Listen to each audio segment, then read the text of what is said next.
Bonjour à toutes et à tous et bienvenue dans votre édition spéciale de Corbeau News Centrafrique. Ici, Adèle Canzoro, en direct du Studio 2 pour une émission qui promet d'être explosive.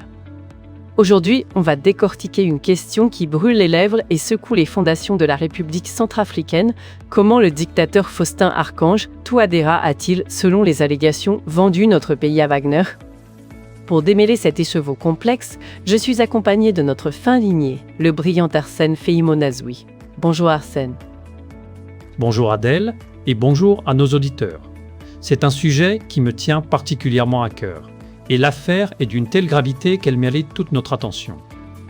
L'accusation est frontale et elle provient d'une source sérieuse, Maître La Rochelle, qui a déposé une plainte devant la Cour pénale internationale, dévoile des détails pour le moins glaçants. Glaçant, c'est le mot Arsène, et ce n'est pas rien de porter de telles accusations devant l'HPI. Maître La Rochelle ne doit pas avoir peur des mots, alors dis-nous, qu'est-ce qui est exactement reproché à l'empereur Faustin ? Comment ce marchandage aurait-il eu lieu ? D'après les éléments de la plainte que nous avons pu consulter, Adèle, Maître La Rochelle, met en lumière une série d'accords opaques. Il ne s'agit pas de simples contrats de sécurité, mais d'une véritable concession de nos richesses nationales. Il allègue que le dictateur Faustin-Archange Touadéra aurait permis à Wagner de s'approprier des mines d'or, de diamants et même d'uranium, des ressources vitales pour notre nation, en échange de son maintien au pouvoir.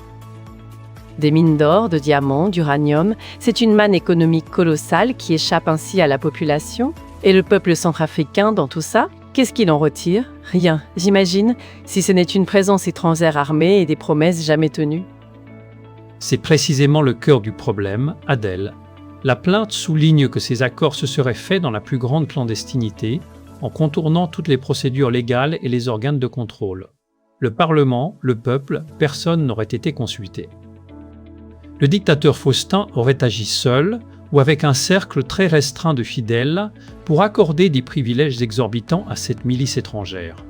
Écoutons un extrait assez édifiant des propos de Maître La Rochelle à ce sujet, Serre et 1. C'est tout simplement ahurissant d'entendre une telle impunité. Il ose donc en toute conscience aliéner notre souveraineté et notre patrimoine pour une question de survie politique personnelle ? C'est une méthode digne d'un pillage en règle, Arsène ? C'est exactement ça, Adèle. La plainte détaille des mécanismes par lesquels Wagner, via des sociétés écrans, aurait obtenu des concessions minières avec des clauses d'exonération fiscale et d'immunité juridique, ce qui est une aberration totale pour un État souverain. En retour, la milice russe aurait assuré la protection du régime, non pas de la population, mais bien du pouvoir en place. On parle donc d'un troc ignoble, la sécurité d'un homme et de son système contre les richesses d'une nation. Mais Maître La Rochelle apporte-t-il des preuves concrètes de ces allégations, des documents, des témoignages ? Oui, Adèle. La plainte mentionne l'existence de documents, de contrats et de témoignages qui étayent ces affirmations.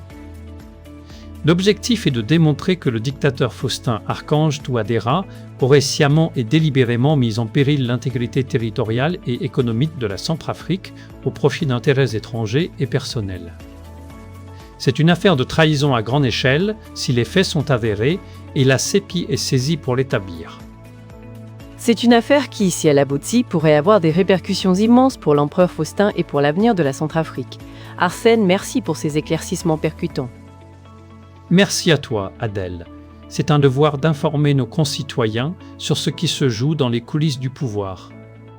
L'article que nous avons analysé aujourd'hui a été rédigé par la rédaction de Corbeau News Centrafrique, CN.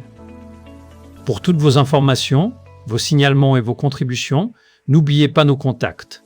Vous pouvez nous joindre via WhatsApp ou par téléphone au Pro 20 36 65 79 5 ou au Pro 20 36 72 70 61 1 36. Merci de votre fidélité et à très bientôt sur Corbeau News Centrafrique.